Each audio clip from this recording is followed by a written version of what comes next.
So I have a confession to make. I tend to be a little bit of a perfectionist.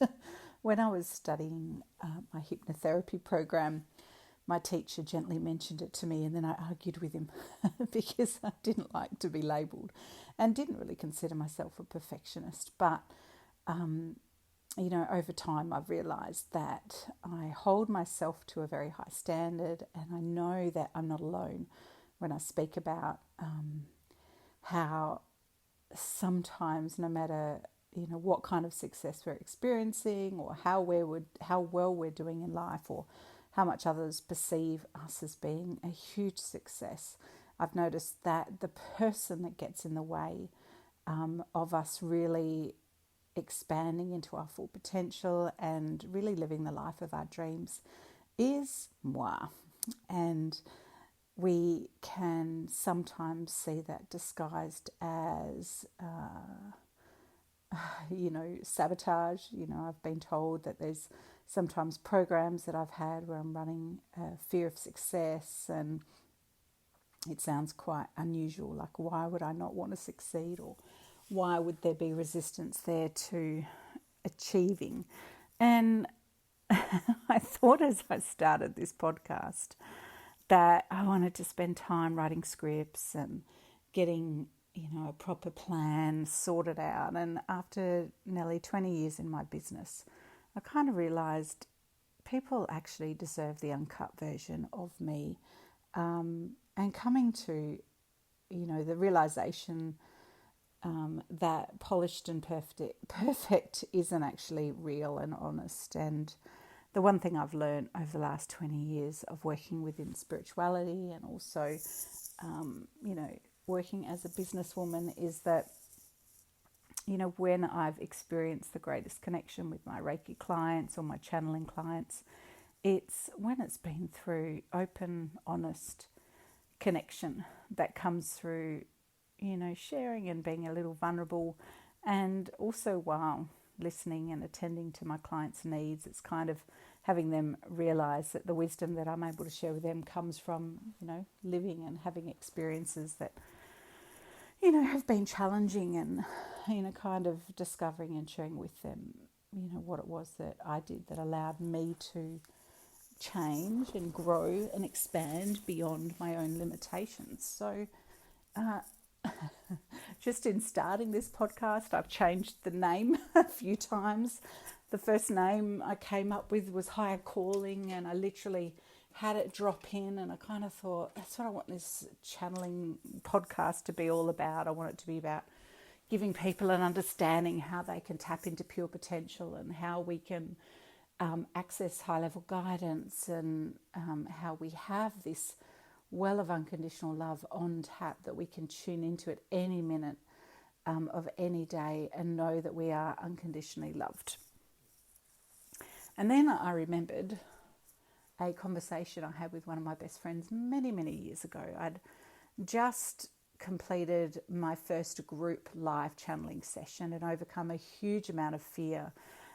It was really that first time I stepped out from kind of hiding behind Reiki and putting myself out as a channel, and then having a group of strangers coming into my centre and hoping that when they all sat there with their expectations, that Anya, my spirit guide, would be there, and I'd be able to deliver messages of meaning that would be really helpful to the clients. And I was so elated because the night couldn't have gone better. I moved through my fear and insecurity, and what if Anya's not there, or what if there's nothing that comes through? And that's probably one of the greatest fears as a channel, because you do have to surrender.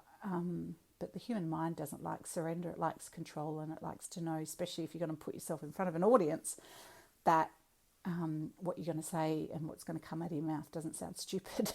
So anyway, I was meeting up with one of my friends the day after, and I was just on a high because I'd channeled. It was brilliant. The feedback was amazing. Everyone loved it.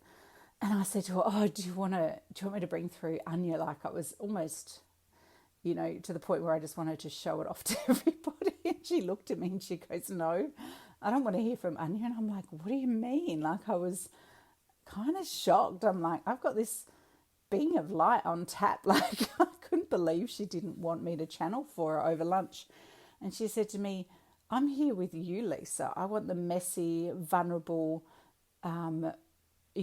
upset, happy, joyful, messy version of you. I want all of who you are to show up with me. And I give you back, when we caught up for lunch, as all of her undivided attention. And she showed up as her pure self, which is her very human, vulnerable, perfect self. And I remember just being a bit taken back and just going, wow, because I kind of, at that point in my life, I didn't really understand that I had much value to give as a human being. And because I was always looking for that bigger thing that, the more joy, the more happiness, the more light, the more love. And, back when this happened, I'd probably been a Reiki master for 10 years. I'd been teaching group workshops. I was always craving that state of joy that you do experience when you're channeling. Like, it is there. And I think the more you get into that state of alignment, it does feel quite blissful. And then ordinary life can feel a little ho-hum. But the truth is, we are already spiritual beings living in a physical human experience, and we're here to experience the duality, the both, the light and the shadow. And it really made me ponder that beautiful best friend's wisdom in that moment, and just the validation she gave me as a human and as a friend. And,